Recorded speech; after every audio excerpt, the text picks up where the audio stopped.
Now that you have your case open, we can look at the different pieces that are inside your case. Now all of these pieces, even though they're made of metal, are pretty delicate. So we want to be really gentle with this instrument. If your case has a red name tag on it, there's very likely that there's a sticker inside the case that says a dollar amount. It's probably over $1,000.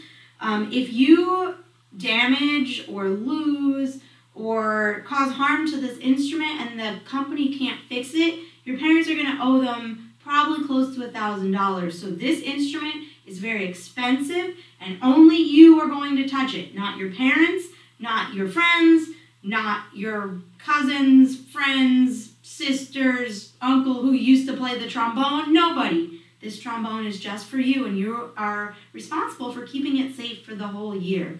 Okay, we're going to see two big pieces and one piece that's hiding right now. We see the part with the bell, which we're going to leave in the case right now. We see the part that's in the lid. That's actually your slide, and that's going to stay locked in your case right now. And there's a secret compartment on the end of the case that if you open the flap, you should have a bottle of oil and a mouthpiece. I'd like you to grab the mouthpiece. Hold on tight.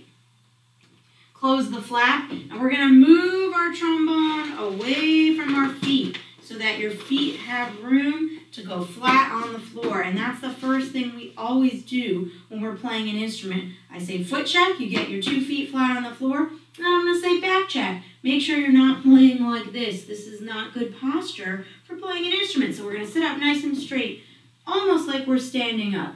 Okay, so let's have a look at our mouthpiece. You need to hold on tight to your mouthpiece, because if this falls, you can feel it. It's very heavy. If you drop it, it's going to dent this little tiny tube, and that's what helps the air go into your instrument, so we don't want to dent that.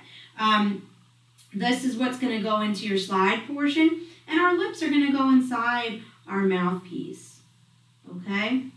So the first thing I need you to do is lick your lips and say the letter M. Go ahead, say it with me. M. And you'll notice when you say M, these muscles turn on the side of your mouth. Those are your trombone muscles. Unfortunately, we don't use them for a lot of things besides saying the letter M and smiling, and we don't do a lot of those things.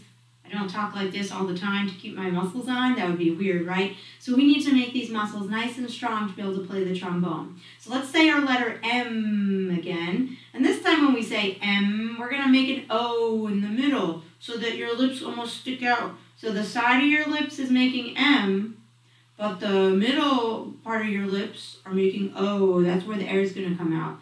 Okay? So we're going to lick our lips. And I'll show you how to get the mouthpiece up to your mouth.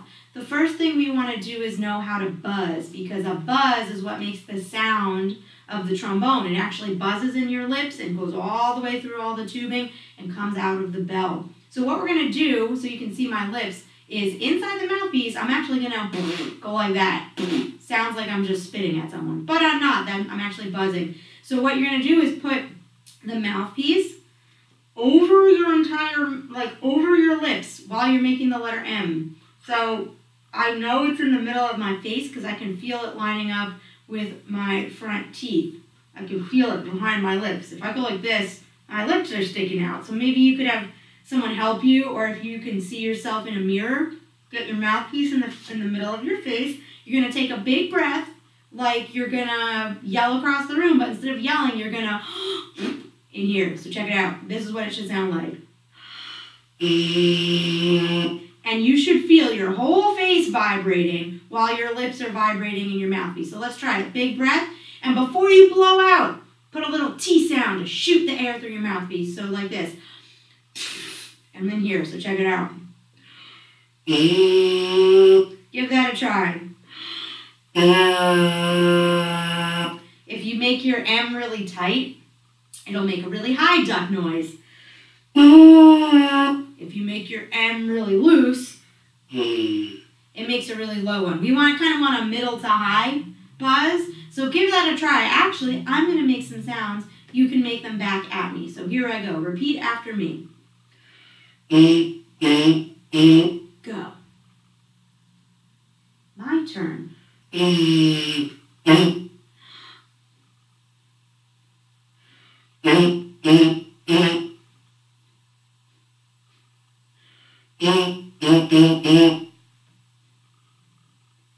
Excellent. You can sit back and relax in your chair if you need to. If you couldn't get your lips to buzz, maybe it just sounded like this. Or, that has even made a buzz, right? If it didn't make a buzz at all, you're just regular blowing. You need to blow really hard to get that to happen in here, okay? So the other thing you might notice is that I'm going to make some higher sounds and lower sounds. If you hear a high sound, just tighten your M and it'll make the sound go up. Take a huge breath before you blow and add a little T sound to spit the air through your mouthpiece. Let's try it again. Give me a foot check and a back check. Lick your lips. When you breathe in, you don't need to breathe in through your mouthpiece. In fact, you shouldn't breathe in through your mouthpiece. Take a breath and then hold it in your lungs and put your mouthpiece up. The shape of our mouth, which is the M shape, we're calling that our embouchure. Embouchure is the word for how does my mouth look in my mouthpiece. So we have our M embouchure. Let's make some sounds. Repeat after me.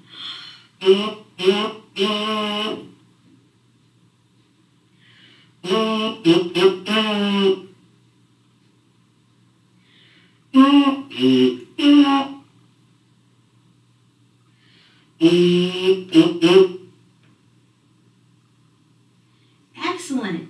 You can sit back and relax.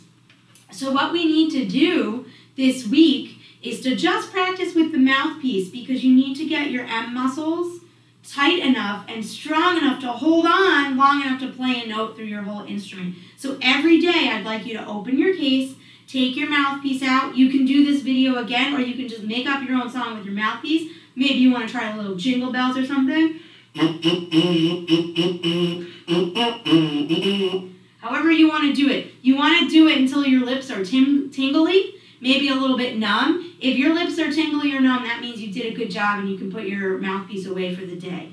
Okay? I also recommend that you do this in a place where you can shut the door so that people who may be working in your house or taking another class in your house don't hear your silly mouthpiece noises while they're trying to do their work. Okay? So when we're done playing, we take our mouthpiece and it goes right back into its special compartment. Okay? We always keep our case closed when we're not playing. We don't want to leave it open because if someone steps in it or your cat goes to sit in it, that wouldn't be very good. So we gently pull the lid over the top. Okay? And you do your safety latches up and over.